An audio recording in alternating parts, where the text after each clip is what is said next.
우리 지난주 복의 사람으로 세우시기 위하여 연단하시는 하나님의 은혜, 이런 말씀을 가지고 우리가 함께 나눴습니다.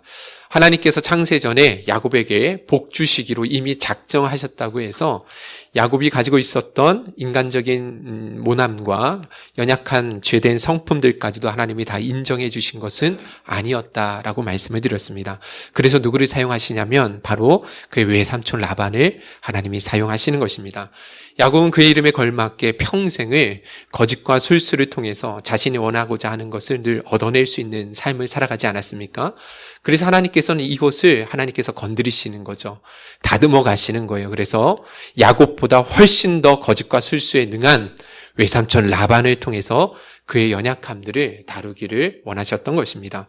거짓과 술수로 자신의 인생을 세워가는 것이 얼마나 헛된 일이고 또 그렇게 살아가는 것이 얼마나 많은 사람들에게 아픔과 상처를 주는 것인지를 분명히 깨달을 수 있도록 하나님께서 라반으로 하여금 야곱을 아주 강하게 훈련하신다라는 것입니다. 그런 측면에서 생각해 보면 여러분들 이런 연약함과 모난 부분들은 야곱에게만 있는 것이 아니에요.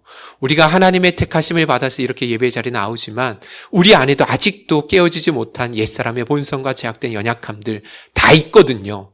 분명히 하나님께서 우리를 사랑하시고 축복하시고 구원 주시기로 이미 작정하셨지만 그럼에도 불구하고 이런 우리의 연약함들은 반드시 깨어지길 원하신다는 것입니다. 그래서 여러분, 하나님께서 우리 인생을 다스리시고 또 우리 인생 가운데 고난 주시고 연단 주신다 생각하실 때는 빨리 여러분 뭐 하셔야 됩니까? 이런 옛사람의 성품들 있잖아요. 죄된 연약함들, 그거 빨리 벗어버리셔야 됩니다. 연단과 고난이 빨리 끝나고 하나님 주신 그 사명을 여러분들 우리가 감당하기 위해서라도 하루빨리 벗어버려야 된다라는 거예요. 아멘이십니까? 이거 붙들고 있으면 결단코 하나님 우리를 향하신 연단과 훈련은 끝나지 않는다라는 것입니다. 우리 삶의 진정한 행복과 안식은 절대로 찾아오지 못할 거라는 것입니다. 여러분들이 그렇게 우리를 복의 사람으로 복의 근원으로 세워 가시기 위한 그 하나님의 마음과 계획하심을 여러분들 기억하시면서 우리에게 찾아오는 수많은 연단과 훈련의 과정들을 여러분들 기쁨으로 인내하면서 잘 감당하실 수 있기를 주님의 이름으로 축원드립니다. 할렐루야. 아멘이시죠? 자, 이제는 우리 야곱의 아내들 가운데 두 아내가 있었잖아요. 그죠? 그 중에서도 이 레아에 대한 이야기를 오늘과 여러분과 함께 좀 나눠보려고 합니다. 이 라헬과 레아를 두 사람을 비교해서 묵상해 보면 그 안에 주시는 영적인 교훈이 정말 많이 있거든요. 그 중에서도 오늘 우리가 읽었던 이 본문 속에 나온 그 레아의 삶을 통해서 우리 함께 은혜를 받고자 합니다. 야곱은 본의 아니게 한꺼번에 두 아내와 결혼하게 됐죠. 그죠?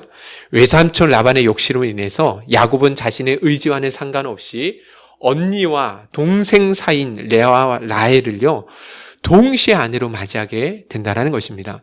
자, 그런데 생각해 보면 성경에 보니까 이 레아와 라헬은 한 배에서 태어났는데 왜 이렇게 서로 다른지 모르겠습니다. 창세기 29장 16절 18절 한번 읽어보도록 할게요. 같이 한번 16절에서 17절 읽어보겠습니다. 시작. 언니의 이름은 레아요, 아위의 이름은 라헬이라. 레아는 시력이 약하고 라헬은 곱고 아리따우니. 그렇죠. 레아는 시력이 약했고 라헬은 곱고 아름다웠다라는 것입니다. 자, 두 사람을 대조하고 있죠. 그죠? 그런데 여기서 레아의 시력이 약했다라는 이 표현이 무엇이겠습니까? 단순히 눈이 나쁘다라는 것만을 의미하는 것은 아니겠죠. 그죠? 눈이 히브리어 원어로 보니까 외모라는 표현을 또 쓰기도 하더라고요. 그러니까 이 라헬과 비해서 레아는 시력이 나쁘다라는 것, 즉 외모가 아름답지 않았다라는 것을 보여주는 것이죠. 언니 동생으로 한 배에 태어났는데 서로 그렇게 달랐다라는 것을 보여주는 것입니다. 자, 그렇기 때문에 여러분, 당연히 야곱은 누구를 더 좋아했겠어요? 그렇죠. 예쁜 라헬이 더 좋은 것이죠. 그래서 여러분들 18절 한번 읽어보겠습니다. 18절 시작. 내가 외삼촌의 작은 딸 라헬을 위하여 외삼촌에게 7년을 섬기리이다. 그렇습니다. 야곱이 이 라헬을 얼마나 마음에 품고 사랑하고 연모했는지 라헬을 아내로 얻기 위해서 7년간 무료로 이 외삼촌의 일을 섬겨드리겠다라고 이야기하고 있는 것이죠. 그런데 그렇게 야곱이 라헬을 자기 아내로 얻기 위해서 7년을 어떻게 해요? 수일같이 보냈죠. 무엇을 보여주냐면 그만큼 진정으로 많이 사랑했다라는 거예요. 드디어 때가 되었습니다. 결혼식을 올리고 첫날 밤이 되었는데 그 첫날 밤을 누구랑 보냈다라는 것입니까? 동생 라헬이 아니라 레아랑 보냈다라는 거예요. 외삼촌이 라반이요. 정말 자신의 욕심 채우고자 라헬 대신에 언니 레아를 뭐 한 것입니까? 밀어넣은 거예요. 정말 어이없는 일이겠죠. 그죠? 이것은 야곱뿐 아니라 이 라헬도 레아도 모두에게 정말로 당황스럽고 고통스러운 일이 틀림이 없다라는 것이죠. 자, 그러면 한번 생각해 보시기 바랍니다. 야곱과 레아와 라헬 동시에 한 일주일 사이에 2번 그렇게 함께 결혼하게 되었는데 이 세 사람 가운데 누가 가장 고통스럽고 가장 힘들었겠습니까? 당연히 야곱이라고 우리는 생각을 해요. 왜냐하면 성경은 그렇게 고통스러워하는 모습을 가진 사람 야곱밖에 기록해 주고 있지 않거든요. 그죠? 이 라헬과 이 레아가 결혼한 이후에 그들이 받았을 상처, 아픔에 대해서는 성경에서는 이야기하고 있지 않아요. 다루지 않는다라는 거예요. 오직 야곱의 상처에 대해서만 다루고 있어요. 그래서 아침에 일어나 보니까 라헬이 아니라 레아인 거예요. 그래서 작은 그 외삼촌에게 달려가가지고 막 심하게 따지죠. 어떻게 외삼촌이 나한테 이럴 수 있느냐? 내가 외삼촌을 위해서 이렇게 열심히 섬겼는데 나한테 이렇게 어떻게 대할 수 있느냐 하면서 막 그렇게 따진단 말이에요. 자, 그러니까 분명히 야곱은 그때 많은 상처를 받았음을 알 수 있습니다. 내가 사랑하지 않는 사람이랑 결혼하게 되었고 또 내가 얻는 사랑하는 아내 라헬을 얻기 위해서 또 7년을 일해야 됐잖아요. 분명히 괴로웠을 거라는 것입니다. 라헬 역시도 괴로웠겠죠. 그죠? 자신의 남편이 누구하고 결혼했어요? 언니랑 결혼한 거예요. 얼마나 속상하겠습니까? 그죠? 그런데 여러분, 조금만 생각해 보면 이 결혼, 이 세 사람의 결혼 가운데 가장 괴롭고 가장 힘들었을 사람은 조금만 생각해 보면 누구였을까요? 혜연아, 누구였을까요? 레아라는 거예요. 레아. 예. 생각해 보세요. 아버지가 자기를 어떻게 한 거예요? 팔은 거죠. 팔아 넘긴 거예요. 그렇죠? 예. 전혀 존중받지 못한 삶을 살아간 거예요. 레아는 아버지의 욕심 때문에 자기는 아무 말도 못하고 뭐 한 거예요? 그렇게 희생양이 되었다라는 것입니다. 그러면 이 레아가 동생한테는 여러분 이해를 받을 수 있었을까요? 언니 마음을 다 이해해. 그렇게 이야기했을까요? 라헬이? 그렇지 않죠. 얼마나 미움을 많이 받았는지 모릅니다. 아마도 언니가 자기 남편을 빼앗아갔다라는 그런 마음, 그런 분노가 분명히 그 안에 담겨져 있었을 것입니다. 언니한테 신랑을 빼앗겼다라는 마음에 정말 미워했다라는 것이죠. 뿐만 아니라 남편 야곱은요, 이 레아가 첫째 아내라고 해서 그 아내를 존중하고 그렇게 사랑의 마음으로 이렇게 섬겼습니까? 안 섬겼습니까? 전혀 섬기지 않았다라는 거예요. 야곱은 조금도 레아를 사랑하지 않았거든요. 한 번도 레아랑 결혼하겠다는 그런 마음을 생각해 본 적도 없다라는 거예요. 거들떠보지 않았어요. 어떤 마음의 정도요. 마음의 정도 조금도 주지 않았다는 것이죠. 그래서 특히 레아가요. 남편과 합방하기 위해서는 누구의 허락을 받아야 돼요? 동생? 라헬의 허락을 받아야 돼요. 이후에 30장에 보시면 아시겠지만 이 합한 채를 주고 합한 차를 달라고 하거든요. 그렇게 주고 나서 그러면 나에게 이 라헬이 뭐라고 이야기합니까? 내 남편하고 하룻밤 잘 수 있도록 내가 주겠다라는 거예요. 남편의 동생의 허락을 받아야지만 자기 남편과 합방을 할 수 있다라는 것이죠. 비참해요? 안 비참해요? 비참해죠. 그죠? 자기가 첫 아내임에도 불구하고 그 모든 권리를 주장할 수도 없었고 누구한테도 뭐 할 수 없어요? 하소연할 수 있는 사람이 없어요. 아버지한테 하소연하겠습니까? 남편한테 하소연하겠습니까? 누구한테 이야기할 수 있겠어요? 이처럼 여러분 레아는요. 아버지에게도 버림을 받았고 동생에게도 남편에게도 조금도 사랑받지 못하는 정말 가련하고 한이 많은 여인이 바로 이 레아였다라는 것입니다. 죽고 싶었을까요? 안 죽고 싶었을까요? 아마 죽고 싶었을 것 같아요. 그죠? 그런데 사람이 왜 스스로 생을 마감하려고 할까요? 네? 그것은요, 외부로부터 오는 이 압력과 갈등, 이거 견디지 못하니까 극단적인 그런 선택을 하게 되는 것입니다. 여기 우리 청년들이 많이 있는데, 우리 청년들은 아직 잘 몰라요. 그죠? 청년들은 모를 것입니다. 왜 그런 마음이 드는지. 들어요? 그래서 우리 청년들 보면, 진짜 결혼을 하고, 아이를 낳고 살아가다 보면, 인생이 그렇게 호락호락한 것이 아니구나. 이거 깨닫게 되어집니다. 진짜 삶이 우리를 속이는 것과 같은 그런 때가 너무너무 많이 온다는 거예요. 왜 사람들이 자살이라는 그런 끔찍한 방법을 선택하겠습니까? 왜 그렇게 자살로 마무리하는 사람들이 이렇게 많겠습니까? 그죠? 그만큼 인생이 쉽지 않다라는 것이죠. 더군다나 우리 인간이 그렇게 연약한 거예요. 작은 갈등과 어려움이 찾아와도요, 잘 이겨내지 못하는 거예요. 그렇기 때문에 우리에게 필요한 것이 무엇이냐? 살아갈 힘이 필요하다라는 거예요. 할렐루야. 삶을 지탱하고 버틸 수 있는 그런 어떤 외부로부터 힘이 필요하다라는 거예요. 내가 원한다고 해서 그런 힘이 생기는 것 아니거든요. 이제부터 내가 힘을 내고 정신 차리고 살아야지. 그러면 내가 그런 힘이 생기게 됩니까? 그렇지 않다라는 거예요. 그래서 우리 모든 사람들에게는요, 우리에게는 가지고 있지 않는 힘, 아무리 끄집어내려고 힘쓰고 애쓰고 용써도 나오지 않는 그 힘을 외부로부터 공급받아야 된다는 것입니다. 다시 말해서 생사화복을 주관하시는 하나님, 우리의 생명의 주인 되신 하나님부터 힘을 공급받아야지만 그렇게 살아갈 수 있다는 거예요. 할렐루야. 레아가 바로 그런 사람이었다는 거예요. 우리가 나눴던 레아, 정말 숨쉬기조차 어려울 만큼 절망스러운 상황이에요. 레아가 처해진 이 현실은요, 진짜 어떤 순간도 살아갈 이유가 없는 거예요. 소망이 없는 거예요. 기쁨이 없는 거잖아요. 그죠? 아버지도 버렸고 동생으로부터 미움을 받고 사랑하는 남편은 조금도 자기를 거덜떠 보지 않는다라는 것입니다. 자, 그런데 신기한 거는요, 이 레아가 그 고통스러운 순간에도 불평하지 않아요. 사람 찾아다니면서 원망하면서 혈기 부리지 않는다라는 거예요.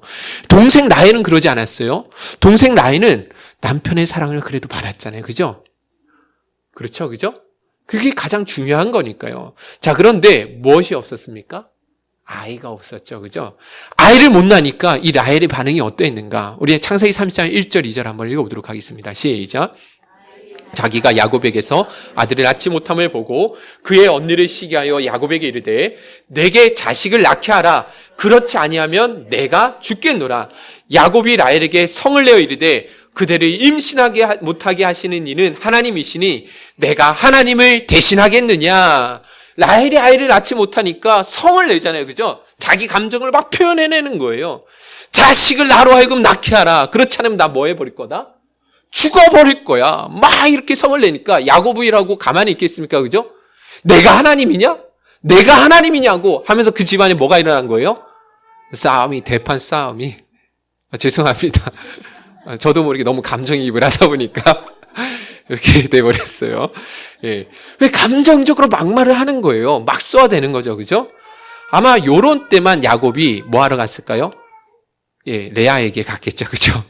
더 열받으면 요럴 때만 아마 레아와 더불어서 합방을 하지 않았을까 그런 생각이 듭니다. 자, 그런데 레아는 그렇지 않는다라는 거예요. 레아는 라헬과는 비교할 수 없을 만큼 고통 가운데 있는데 어쩌면 사는 것이 죽는 것보다 더 큰 고통일 텐데도 그 어떤 한 번도요, 누구한테 찾아가서 원망을 하거나 불평하지 않는다라는 거예요.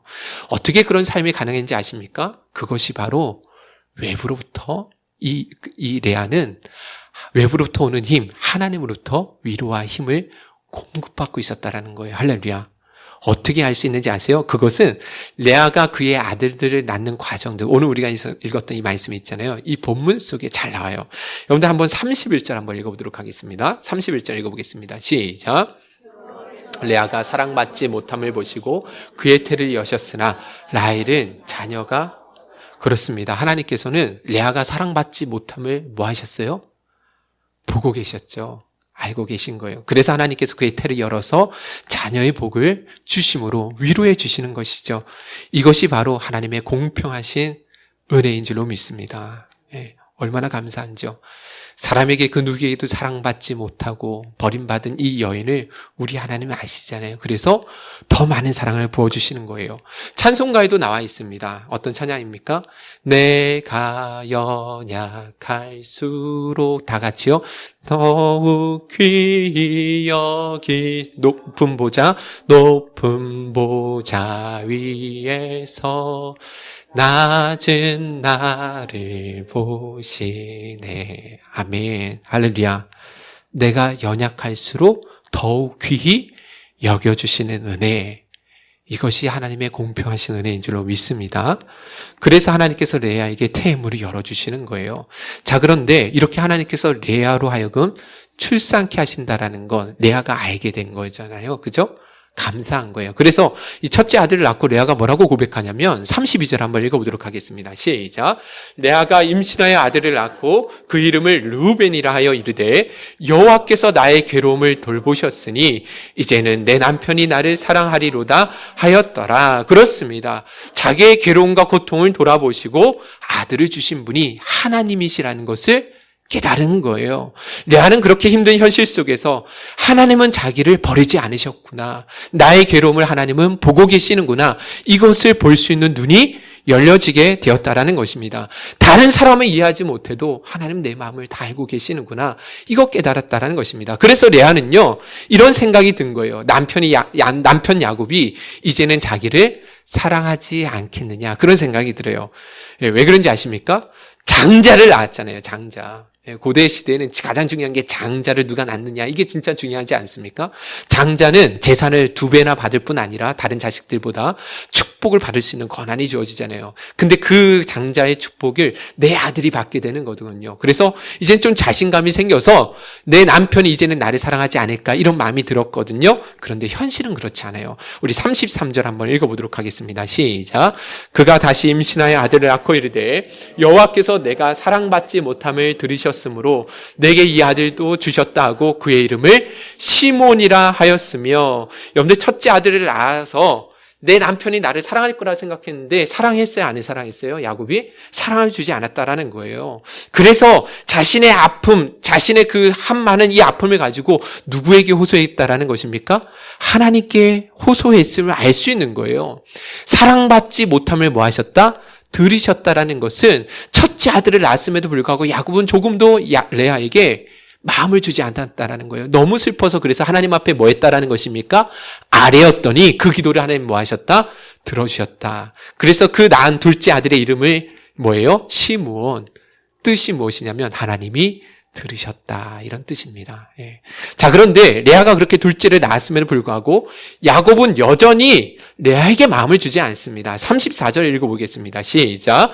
그가 또 임신하여 아들을 낳고 이르되 내가 그에게 새 아들을 낳았으니 내 남편이 지금부터 나와 연합하리로다 하고 그의 이름을 레위라 하였으며. 그래요. 새 아들이랑 이제 낳았으니까 남편이 이제 나에게 마음을 줄 때도 되지 않겠느냐, 이런 소망을 가졌다라는 거예요. 그런데 참 무심하죠. 그죠? 야곱은 레아가 그렇게 자신에게 새 아들을 낳아줬음에도 불구하고 여전히 조금도 눈길 한번 주지 않습니다.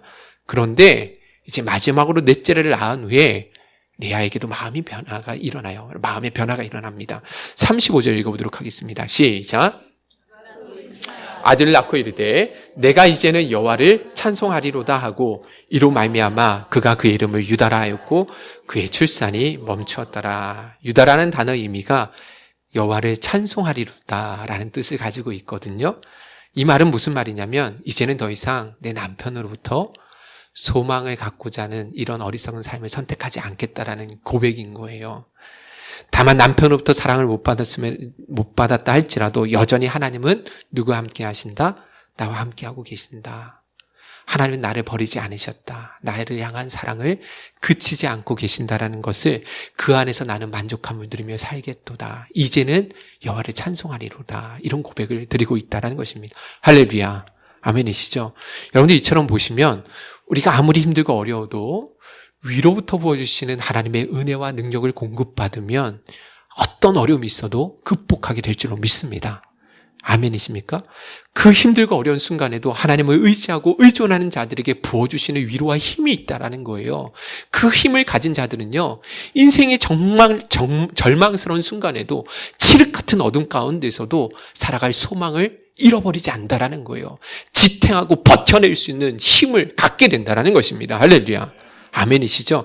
그런 위로부터 보여주시는 하나님의 은혜와 힘, 여러분들 날마다 누리며 살아갈 수 있기를 간절히 소원합니다.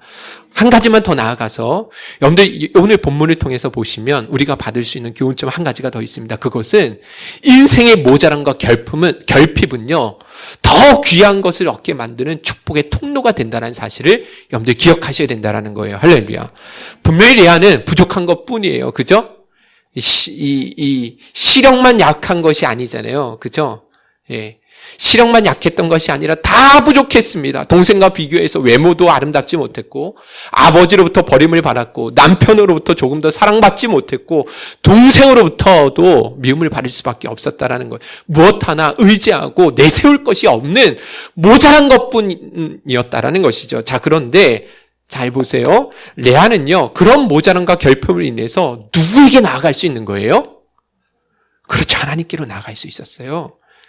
진짜 하나님 앞에 자신의 상한 마음을 가지고 하나님 앞에 마음을 토해놓을 수 있었다라는 것입니다. 그리고 결국은 하나님께서 그 레아의 그 눈물의 기도와 마음을 들으시고 레아에게 대문을 열어주시고 축복해 주시더라는 것입니다. 하나님께서 그에게 위로해 주시고 세상이 줄 수 없는 하늘의 위로와 평안함으로 그를 지켜주시더라는 거예요. 아멘이십니까? 레아는 그녀가 갖지 못한 것이 너무 많고 부족함도 많고 모자란 것도 너무 많았지만 그 모자란 가운데 하나님 앞에 기도함으로 부어주시는 응답을 누릴 수 있었고 사람에게 얻을 수 없는 하나님의 위로를 받아 누릴 수 있었다는 것입니다. 할렐루야. 결국은 여러분들 생각해 보면 하나님의 구속 역사 있잖아요. 하나님의 구속 역사는 누구를 통해서 하나님께서 이루어 가시냐면 야곱이 사랑했던 라헬을 통해서 이루어 가시는 것이 아니라 사랑받지 못했던 모자람 많았던 레아를 통해서 하나님이 이루어 가시는 거예요. 할렐루야. 레아의 셋째 아들 레위의 줄기를 통해서 모세가 태어나는 것입니다. 그래서 이스라엘 백성들, 애굽에서 종살이 하던 이스라엘 백성들을 구원해 내시는 거죠. 더군다나 레위의 줄기를 통해서 아론이 나게 되어지고 아론을 통해서 제사장 반열을 세워서 이스라엘 백성을 영적으로 지도하게 하시는 거예요.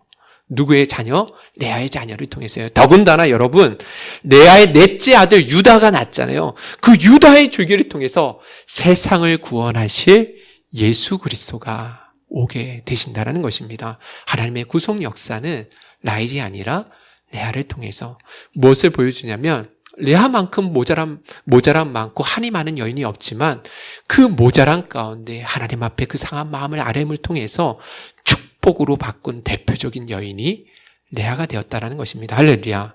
이것이 모자람 가운데 베풀어 주신 하나님의 은혜인 줄로 믿습니다. 오늘 이곳에 나오신 주의 종들 가운데 혹시나 내 안에 있는 결핍과 모자람으로 인해서 원망하고 절망 가운데 낙심하고 있는 사람이 있다고 한다면 꼭 기억하셨으면 좋겠어요. 모자란 것이 우리에게 불행은 아니라는 것입니다. 여러분 믿으십니까? 사람은 모자란 것 때문에 망하는 것이 아니에요. 그렇죠? 성경의 많은 역사의 인물들 한번 보세요. 그죠? 오히려 부함 때문에 많은 거예요. 풍족함 때문에 그래서 교만 가운데 떨어지게 되고 죄악 가운데 떨어지게 된다는 것입니다. 오히려 모자란 것이 우리를 불행하게 만드는 것이 아니라 우리를 더 견고하고 귀하고 아름답게 세워가시는 거예요. 믿으실 수 있기를 바랍니다. 모자람 때문에 내가 다른 사람들이 가지지 못한 하나님의 은혜를 볼 수 있는 눈이 열려지게 되는 거예요. 믿으십니까? 모자람 때문에 작은 일에도 감사할 수 있는 마음이 우리 안에 부어지는 거예요. 모자란 것 때문에 하나님을 알게 되고 하나님을 의지하게 되고 하나님을 그렇게 의지함으로 부어주시는 위로와 능력 받아서 우리가 그렇게 살아갈 수 있게 된다는 것입니다. 생각해보면 진짜 그래요. 이덕봉 목사라는 저의 삶 가운데에도 만약에 모자람이 없고 결핍이 없는 풍족한 삶을 살아갔다고 한다면, 다 갖춘 삶을 살아갔다고 한다면 평생 하나님을 모른 채 하나님께 나오지 못했을 거예요. 하나님 없는 삶을 독립자로서 그렇게 살아가겠죠. 그죠? 절대로 하나님을 향한 믿음을 갖지 못했을 거라는 것입니다. 오늘 이곳에 나오신 주의 종들마다 여러분들이 가지고 있는 그 모자람 가운데 하나님의 은총을 보는 눈이 열려질 수 있기를 간절히 소원합니다. 모자람 속에서 하나님을 더욱 의지하고 기도함으로 축복받아 누리는 저와 여러분들이 되셨으면 좋겠어요. 아멘이시죠? 네, 아멘. 결론을 맺으면서 영상 하나 제가 한번 보여드리려고 준비를 했어요. 교회 오빠 들어보신 적 있으시죠? 교회 오빠라는 이관희 집사님에 관한 이야기입니다. KBS에서 다큐로도 나왔고 영화로도 최근에 상영이 된 영화입니다. 이 영상의 주인공은 이미 하나님 나라에 가 있지만 그 주인공을 비롯해서 많은 사람들이 그 숱한 고난 가운데 어떻게 극복해 나가는가, 여러분도 한번 이 내용을 짤막하게 한번 보셨으면 좋겠습니다. 교회 오빠 이관희 집사에 관한 이야기, 여러분도 한번 불 좀 꺼주시고 영상 한번 보여주시겠습니까? 이 앞에만 불 꺼주시면 될 것 같아요. 제가 아이를 낳고 이제 산후조리원에 보통 이렇게 2주 정도 있거든요, 산모들이. 그래서 이제 나오는 날이었어요. 산후조리원에서 2주 동안 있다가 나오는 날, 제 남편이 그날 너무 배가 아프다고 그래서 응급실에 혼자 갔더라고요. 저도 옆에 없으니까.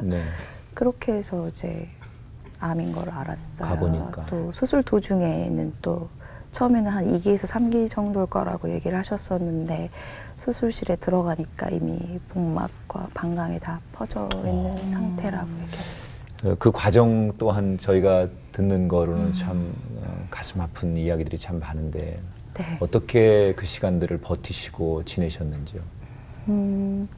일단은 남편은 아까도 말씀드렸지만 이렇게 좀 흔들림이 좀 없는 사람이에요. 그래서 처음에 사기라는 사실을 알게 됐을 때도 전혀 흔들리지 않더라고요. 그래서 저는 그게 좀 의아했어요. 그래서 힘들면 힘들다고 얘기하고 그랬으면 좋겠는데, 저와 이렇게 소통했으면 좋겠는데 전혀 이렇게 의연하고, 남편이나 그 모습을 지켜보는 아내, 그리고 어머니 모두에게 너무나 그렇죠. 힘든 시간이셨을 것 같은데 맞아요. 저희가 듣기로는 결국엔 어머니가 좀 그 고통을 이겨내시지 못하셨다고 들었어요. 네. 너무 이제 죄송하기도 하고, 한편으로 이해할 수도 없고, 연락이 안 돼서 이제 남편은 이제 항암 치료 중이었기 때문에 은주야, 엄마가 연락이 안 되는데 어떻게 되신 건지 너가 좀 찾아가봐. 그래서 집에 갔는데 이제 어머님이 그렇게 돼. 너무 놀랐죠. 그때 또 그 충격이 사실 너무 커서 저는 이제 그 뒤로 이제 수면제 없이 잠을 못 자겠더라고요. 그래서 정신과 치료도 받아야 했고. 근데 이제 그 모습을 보게 될 남편을 생각하니 더 미치겠는 거예요. 그래서 남편한테 빨리 오라고, 큰일 났다고. 그래서 남편이 왔는데 이제 경찰들도 와 있고 119도 와 있고. 근데 이제 그 모습을 이제 목격을 했는데도 남편이 너무 의연하게, 그러니까 저부터 이렇게 안아주고 미안하다고, 네가 오게 해서 미안하다고 그러고, 어머님 계신 방으로 들어가서 저랑 남편이랑 셋이서 기도를 했어요. 네. 사실 저는 이제 너무 이해가 안 돼서 하나님 왜 이러세요? 이제 그런 말이 계속 나왔는데 저희 남편은 내가 어떤 환란이 와도 주님을 영원히 사랑하겠다고, 절대 주님을 배신하지 않겠다고, 우리 엄마를 불쌍히 여겨달라고 그렇게 기도하더라고요.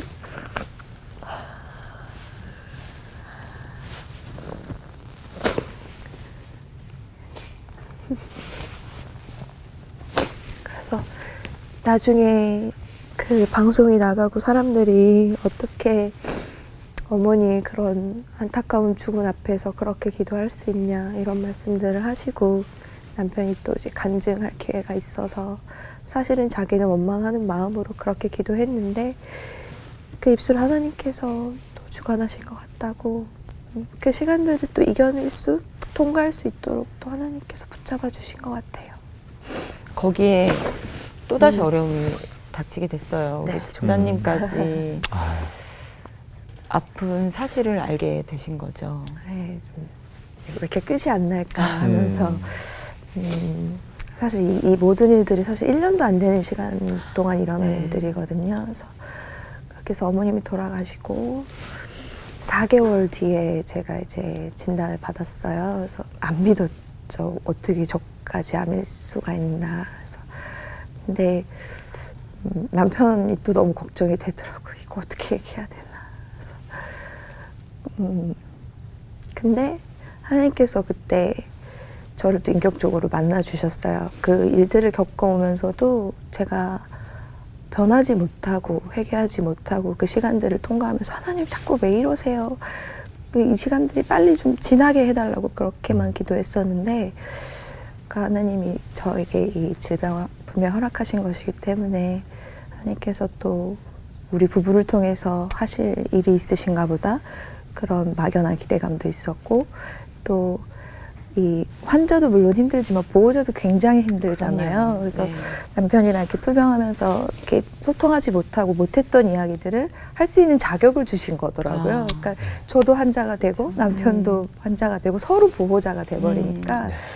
그때부터 남편이랑 정말 깊은 대화를 할 수 있었고 또 이렇게 하나로 묶어주시는 계기가 됐기 때문에 또 감사로 고백할 수밖에 없더라고요. 이제 저는 이제 그 욥기의 결말을 보고 오빠 우리도 하나님께서 정말 욥처럼 이 단련하고 시험이 끝난 후에 오빠도 회복시켜 주실 거고 정말 갑절의 복을 부어 주실 것이다. 네. 확신에 차서 막 네. 남편한테 그렇게 그래. 얘기하면 네. 이제 남편이 항상 진지하게 저한테 했던 말이 있어요. 너 은주야 너는 욥기를 잘못 해석하고 있는 거야. 네. 그래서 욥기의 진수는 결과에 있지 않고 과정에 있다고. 우리가 이 과정 속에서 하나님 앞에 얼마나 더 변화하여지고 또 단련되어지는지 하나님 그걸 보실 거라고 이렇게 얘기하더라고요. 그래서 이제 저는 또 속상해서 저는 또 믿음이 없기 때문에 그래서 그리고 또 그런 말도 했을까. 너가 욥의 아내처럼 욥을 저주하고 떠나지 않고 내 곁에 이렇게 있어줘서 고맙다. 이제 그런 말도 많이 했었는데 그러면서 항상 저는 내가 당신을 떠나더라도 병에서 자유함 받고 고침 받고 갑절의 복을 받았으면 좋겠다. 그렇게 웃으면서 대화하고 그랬어요. 그런 고백을 들려주셨던 우리 이건희 집사님의 삶의 이야기가 방송사 다큐멘터리에 이어서 영화로까지 네. 이제 만들어졌어요. 네. 어떤 영화인가요? 네. 다큐멘터리가 나가고 나서 그때는 저희 둘 다 온전히 이제 회복된 모습으로까지 지키고 나갔기 때문에 이제 그 뒤에는 더 이상 촬영을 하지 않겠다고 네. 말씀을 드렸거든요. 근데 이제 그리고 나서 4개월 후에 이제 재발이 된 거고 그래서 이렇게 우리가 병에서 고침받지 못하는 것이 뭐 믿는 자에게나 믿지 않는 자에게나 유익할 것이 없다라는 이제 결론을 내렸고 사실 촬영을 거부했었는데 영화사 대표님이 찾아왔고 영화로 만들게 되면 정말 믿지 않는 사람들의 조롱은 없을 것이다 이런 말씀을 하셨다고 하더라고요.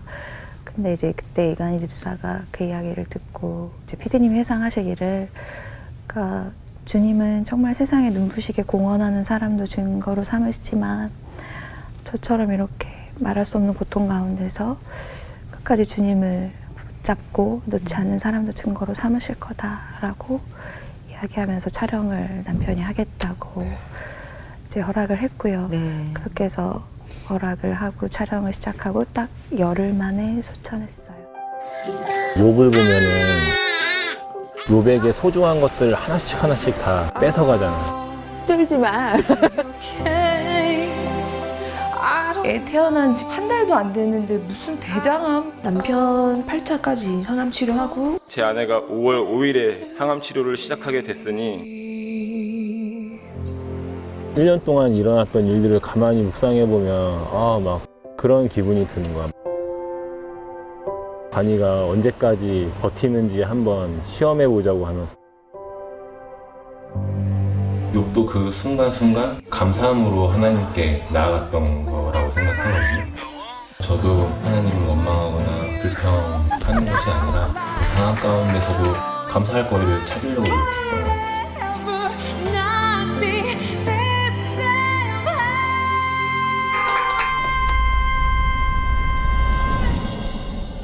쫄지 마요. 너무 보고 싶고 나 잘하고 있지? 내가 너무 슬퍼하고 하는 모습을 오빠도 좋아하지 않을 것 같아서 정말 힘을 내서 오빠가 나에게 3년 동안 투병하면서 가르쳐줬던 것들 정말 믿음으로 살아내는 거 그리고 우리 소연이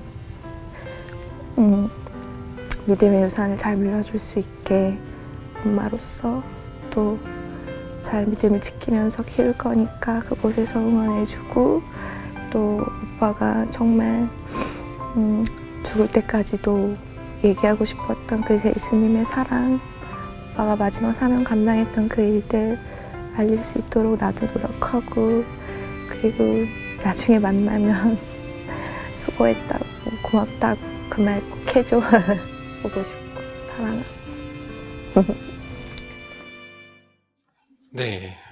짧은 영상이었지만 많은 은혜가 있었으리라 생각되어집니다. 살아가다 보면 참 예기치 않은 인생의 보병을 많이 만나잖아요. 그죠? 어려움들이. 정말 예상치 못한 어려움들이 많이 있더라고요. 그래서 이런 어려움들을 만나게 되어지면 어떻게 우리가 극복할 수 있겠어요? 어떻게 이겨낼 수 있겠어요? 그죠? 내가 애쓴다고 용 쓴다고 그렇게 해서 생겨질 힘이 아니더라고요. 그래서 우리 모든 사람은 뭐 해야 됩니까? 위로부터 받는 힘이 필요하다라는 것입니다. 나를 지탱하게 만들 수 있는, 나를 붙들어 줄 수 있는, 고난 속에서도 내 삶을 포기하지 아니할 수 있는 위로부터 힘과 위로가 필요하다라는 것입니다. 하나님 그렇게 찾고 두드리는 자에게 하나님께서 날마다 새로운 은혜 부어주실 줄로 믿습니다. 연약할수록 하나님 뭐 해주세요? 더욱이 사랑해 주시거든요. 높은 보좌 위에서 더 낮고 낮은 우리와 같은 인생들을 더 귀히 여겨주시고 더 큰 은혜의 갑절의 은혜를 부어주신다는 것입니다. 모자란 것이, 우리의 부족한 것이, 우리 인생의 여러 가지 많은 시련과 환난들이 오히려 어쩌면 우리에게 더 큰 복이 될 수 있다라고 저는 확신합니다. 오늘 주셨던 말씀들 여러분들 기억하시면서 우리가 이 찬양을 한번 했으면 좋겠어요. 어떤 찬양이냐면 나 가진 재물 없으나 라는 찬양이거든요. 우리 준서가 나이가 젊은데 이 찬양을 되게 좋아해요. 찬양 인도하는 우리 준서 형제가 다 가진 것 같은데 우리 준서는 부족한 게 하나도 없는 것 같은데 우리 준서가 참 많이 부르고 앞에 인도하면서 부르는 찬양이 아닌가 생각되어집니다. 자, 그런데 이 찬양 정말 많이 가사가 은혜가 되죠. 그죠? 진짜 가사에 쓰여진 대로 우리는 남이 가지지 못한 것들, 가진 것이 너무 없는데 공평하신 하나님께서는 그런 우리를 너무 잘 아시고 사랑하셔서 남이 갖지 못한 것을 갖게 하셨고 보지 못한 것을 보게 하셨고 깨닫지 못한 것을 깨닫게 하시잖아요. 믿으시죠? 이것은 이 가사를 쓴 송명희 그 시인의 이야기만이 아니라 오늘 내 이야기고 우리들의 이야기이기 때문에 더 큰 은혜로 다가올 줄로 믿습니다. 여러분들 이 말씀들 다시 한번 되새기시면서 절망스러운 삶의 현실 속에서도 늘 언제나 주님을 바라보고 위로부터의 그 힘과 능력 받아서 우리의 인생을 넉넉하게 이겨내는 삶을 살아갈 수 있게 해달라고 기도하는 마음으로, 결단하는 마음으로 찬양했으면 좋겠습니다.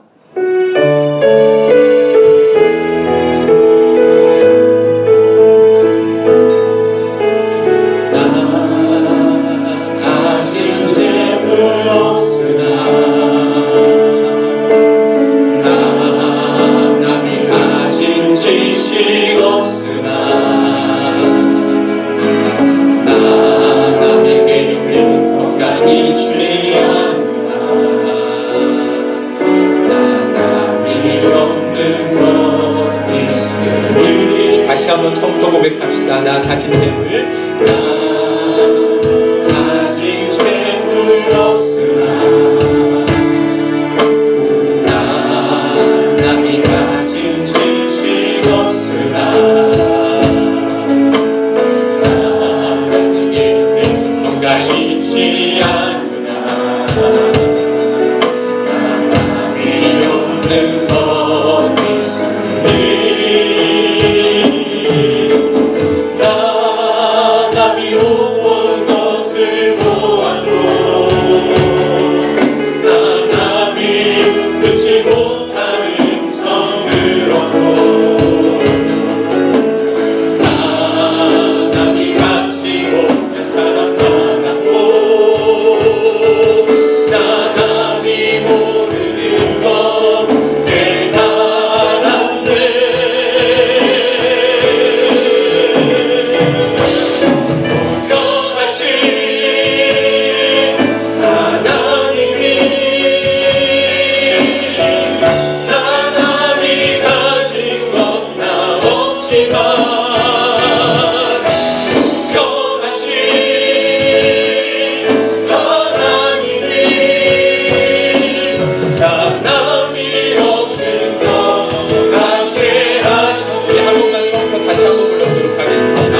나갑시다. 공평하신 하나님이 나남이 가진 것 없지만 공평하신 하나님이